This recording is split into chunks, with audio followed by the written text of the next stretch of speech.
Have you ever wondered whether or not wetting your knot makes a difference in its strength? I have. I've always wetted my lines. I feel like as if it's stronger that way. This has been a heated debate between me and a buddy of mine for a long time now. I personally think it makes a difference, but my first question to you is, do you wet your knots and do you think it matters or not? So we know from previous tests that this strand 12-pound line was good for 15.5 pounds with an improved clinch knot on this catfish hook. And that's going to be our benchmark today. Let's do like 5 more tests of me wetting my knot, which would be the exact same thing we had in the previous video, to see if it matches and keeps its accuracy.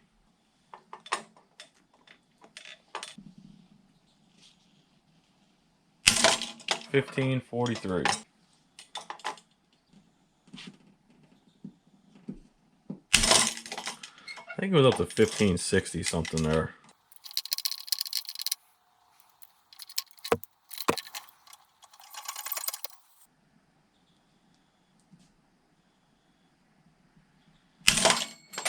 $15.54, and knot's still on there. Not very much main line, but it's on there. I think that's what you're trying to avoid by wetting your knot, is that drag on the main line that comes up above the knot as you cinch down the knot. That's the area it's going to break at if not wetting your knot actually damages the line or makes it worse. My prediction will be with the dry knot, we'll see them start breaking really close to the knot. 15.43 right at the end, and broke about an inch above the knot.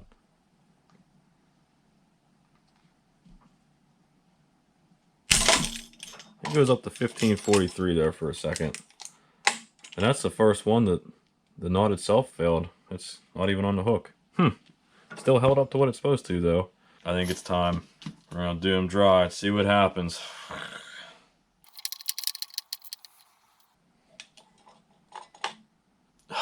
Feels so wrong. You can just feel it dragging on the line. All right, here we go. First test with a dry knot.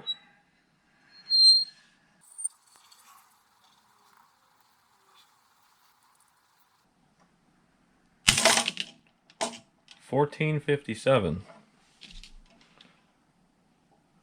Mine still broke, inch and a half away. Not sure about that.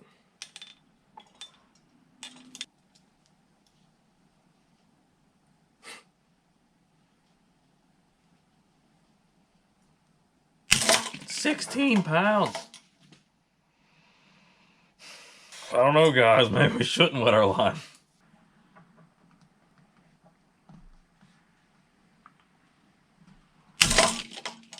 $15.43.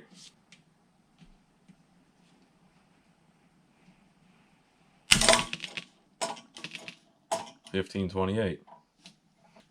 I'm shocked. I feel like I'm getting even more out of it. $14.74. Well, sucks to be wrong. There's going to be a lot of you that are going to be like, you don't know what you're doing. You did the test wrong. There's something wrong. Blah, blah, blah. Because all of us, especially the old timers, have always wetted our knots, spit on our knots forever. Forever. But I've never known anybody stop to try and test it. I tried to test it, and dude, I'm going to say I'm wrong. I don't think it matters. Even if I put up the poundages of the average, you're still holding very close, very similar to each other. We're learning a lot here. I did not expect that at all. And now I got to go apologize to my buddy and giving him shit for not wetting his knots all these years. Alright, so I have to say, after seeing the results of these tests, I decided to scour all of YouTube to find anyone else who's done this kind of a test. There is one YouTube channel that's done this test. Salt Strong. I've never watched any of their videos before. They have over 250,000 subscribers. And they use the actual instrument to test this, which costs like $1,000, right? So I'm proud of my rig because our tests come out very similar ways. And his conclusion, and he did an even more in-depth test with braid and fluorocarbon and everything like that. It actually sounded like he wasn't going to wet all of his knots anymore, based on his tests coming out with the same outcome as mine. So I'm not alone in this. And his reasoning was that back in the day, I don't know when that is, how many years ago, whatever, the production quality of monofilament wasn't as good as it is now. The lines weren't as smooth, they were a lot rougher. And the lubrication helped the knot slide together and not heat up when you went to tie the knot. And now he was saying that the lines are so much better quality, they're so much smoother, that it's actually a hindrance to wet your knot because it makes the knot tighter, and that pressure will actually help break your line. And you're actually better off not wetting your knots. I'm glad I have learned something from every test we've done in this series. And I'm going to keep the test going because I want to know. And hopefully you guys want to know too. So definitely stay tuned for next week's video when I start testing knots for fluorocarbon.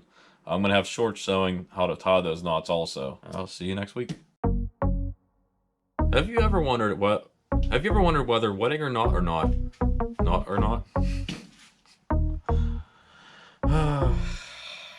We're about to test one of the biggest. So are you ready to find out whether or not? Have you ever wondered if wetting your knot actually makes a difference, whether or not that knot... This is the hardest part about making a YouTube video. It's not the actual test, it's me figuring out what to say and how to say it.